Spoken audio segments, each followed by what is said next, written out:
Price the Lord. அற்புத குழந்தை இயேசுவே எங்களுக்காக வேண்டிக் கொள்ளும். இன்றைய வாசகங்கள் பாஸ்கா காலத்தின் 6ஆம் வாரம், மே 15, வெள்ளிக்கிழமை. முதல் வாசகம் திருத்தூதர் பணிகள் நூலிலிருந்து வாசகம். அதிகாரம் 18, இறை வார்த்தைகள் 9 முதல் 18 முடிய. பவுல் கொரிந்து நகரில் இருந்தபோது இரவில் ஆண்டவர் பவுலுக்கு காட்சியில் தோன்றி, அஞ்சாதே, பேசிக்கொண்டே இரு, நிறுத்தாதே, ஏனெனில் நான் உன்னோடு இருக்கிறேன். எவரும் உனக்கு தீங்கிழைக்கப் போவதில்லை. இந்நகரத்தில் எனக்குரிய மக்கள் பலர் இருக்கின்றனர் என்று சொன்னார். அவர் அவர்களுக்கு 1 ஆண்டு 6 மாதம் இறை வார்த்தையை கற்பித்து அங்கேயே தங்கியிருந்தார். கள்ளியோ என்பவர் அக்காயா நாட்டின் ஆட்சியாளராக இருந்தபோது யூதர்கள் ஒருமித்து பவுலை தாக்கி அவரை நடுவர் மன்றத்துக்கு கூட்டிக் கொண்டு வந்து, இவன் திருச்சட்டத்துக்கு எதிரான முறையில் கடவுளை வழிபடுமாறு மக்களை தூண்டிவிடுகிறான் என்றார்கள். பவுல் பேச வாயெடுத்த போது கள்ளியோ அவர்களை நோக்கி, யூதர்களே, ஏதாவது குற்றமோ பழிபாவமோ இருக்குமாயின் நான் பொறுமையுடன் உங்கள் வழக்கை கேட்டிருப்பேன். ஆனால் இது சொற்களையும் பெயர்களையும் உங்கள் திருச்சட்டத்தையும் பற்றிய சிக்கலாயிருப்பதால் நீங்களே பார்த்து கொள்ளுங்கள்.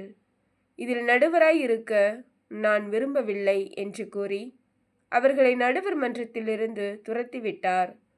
உடனே அவர்கள் அனைவரும் தொழுகை கூட தலைவரான சொஸ்தேனை பிடித்து நடுவர் மன்றத்துக்கு முன்பாக அடித்தனர்.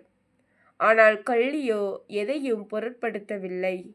பவுல் பல நாள்கள் கொரிந்துவில் உள்ள சகோதர சகோதரிகளிடம் தங்கியிருந்தார். அவர்களிடமிருந்து விடைபெற்று கொண்டு தம் நேர்த்தி கடனை நிறைவேற்ற கிங்கிரேயா நகரில் முடிவெட்டி கொண்டு அக்கில்லா பிரிஸ்கில்லா ஆகியோருடன் சிரியாவுக்கு கப்பலேறினார். இது ஆண்டவர் வழங்கும் அருள்வாக்கு. இறைவா, உமக்கு நன்றி. பதிலுரை பாடல். திருப்பாடல் 47. பல்லவி. கடவுளே, அனைத்து உலகின் வேந்தர் நீரே. அல்லேலுயா, வாழ்த்தொலி. மெசியா பாடுபட்டு இறந்தோரிடமிருந்து உயிர்த்தெழுந்து மாட்சிமை அடைய வேண்டும். நற்செய்தி வாசகம். புனித யோவான் எழுதிய நற்செய்தியிலிருந்து வாசகம். அதிகாரம் 16, இறை வார்த்தைகள் 20 முதல் 23 முடிய. அக்காலத்தில் இயேசு தம் சீடரை நோக்கி கூறியது, உறுதியாக உங்களுக்கு சொல்கிறேன், நீங்கள் அழுவீர்கள், புலம்புவீர்கள். அப்போது உலகம் மகிழும். நீங்கள் துயருறுவீர்கள், ஆனால் உங்கள் துயரம் மகிழ்ச்சியாக மாறும். பிள்ளையை பெற்றெடுக்கும் போது தாய் தனக்கு பேறுகாலம் வந்துவிட்டதால் வேதனை அடைகிறார்.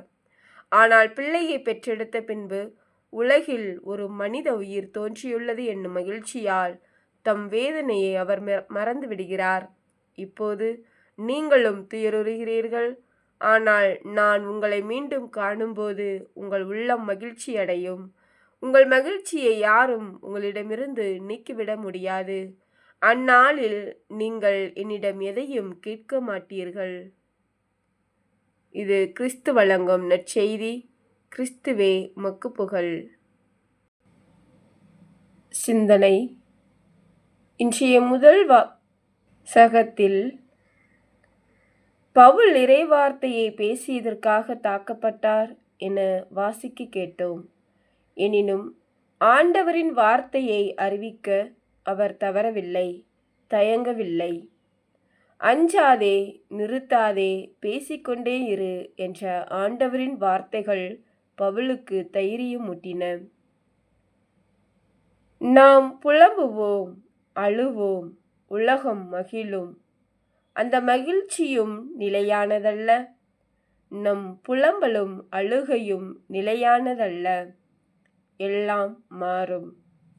அநீதியை கண்டு பார்வையாளராய் இருப்பது துரோகம். நாம் எவ்வாறு இவ்வுலகில் வாழ்ந்து கொண்டிருக்கிறோம்? சிந்திப்போம். ஆமேன். Praise the Lord. அற்புத குழந்தை இயேசுவே எங்களுக்காக வேண்டிக் கொள்ளும். Thank you Jesus.